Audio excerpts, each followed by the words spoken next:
மக்கா, வீரம் எனக்கு பிடிக்காத தமிழ் வார்த்தை. வீரம் எனக்கு அறவே பிடிக்காது. ஏன்னா அதோட சுவை எனக்கு தெரியும். அதில் வழிகிற ரத்தங்களோட வாசம் எனக்கு தெரியும். ரொம்ப சின்ன வயசுலேயே பார்த்துருக்குறேன். காட்டு மிராண்டியில் பார்த்துருக்கிய?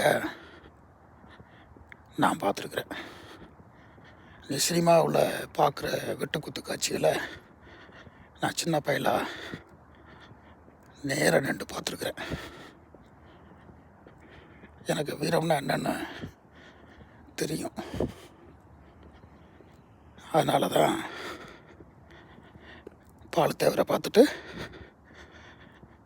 அப்பா வீட்டிலையே போட்டுட்டு அறிவை தூக்கிக்கிட்டு உலகத்துக்கு ஓடி வந்துட்டேன். இப்போ நான் ஒரு பெரிய அறிவு உலகத்தில் வாழ்ந்துக்கிட்டு இருக்கிறேன். வீரம் எல்லாருக்கும் உண்டு. அது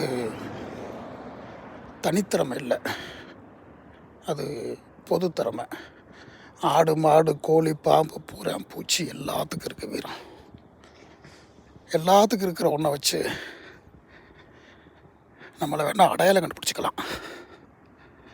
அதில் போட்டி வைக்கிறது திறமசாலிகளுக்கு அழகு இல்லை. அதனால் அரிதாக கிடைக்கிற அறிவுகளில் தான் போட்டி இருக்கணும் அப்படின்றது தான் இந்த அறிவான உலகத்தில் இருக்கிற ஆட்களோட சிந்தனை. அந்த சிந்தனையோட அடிப்படையில் தான் இந்த பகுதியில், வடபகுதியில், மேற்கு பகுதியில் வாழ்கிற மக்களெல்லாம் அறிவை எடுத்து கேள்வி கேட்பாங்க. ஆளை பார்த்துக்கிட்டு, அடையாளத்தை பார்த்துக்கிட்டு, அருவாளை தூக்கிக்கிட்டு அப்படி இல்லை. வெறும் அறிவு, மனுஷனோட அறிவு. அவன் அவனுக்கு வாழ்க்கை இருக்குது. அவன் முட்டை போடுறான். அவனுக்கு வழி தெரியும். அவனோட அனுபவத்தில் இருந்து அரசியல்னால் என்னென்னு பேசணும். அடுத்தவன் பேச்சை கேட்டுக்கிட்டு அதுதான் அரசியல் அப்படின்னு இறங்கிக்கிட்டு கத்திக்கிட்டு இருந்தோம்னா சண்டை தான் போட முடியும். அப்புறம் வீரம் தான் பேச முடியும், அறிவு பேச முடியாது. ஏன்னா அந்த சண்டை எதுக்கு போடுறீங்கன்னா நாட்டை காப்பாற்றுறது, அவங்க வீட்டை காப்பாற்றுறதுக்கு இல்லை. உங்கள் சொந்த அறிவுகளின் அடிப்படையில் சண்டை எடுத்துக்கிட்டு வர்றதுக்கு. நீங்கள் நாட்டை காப்பாற்ற வரீங்க.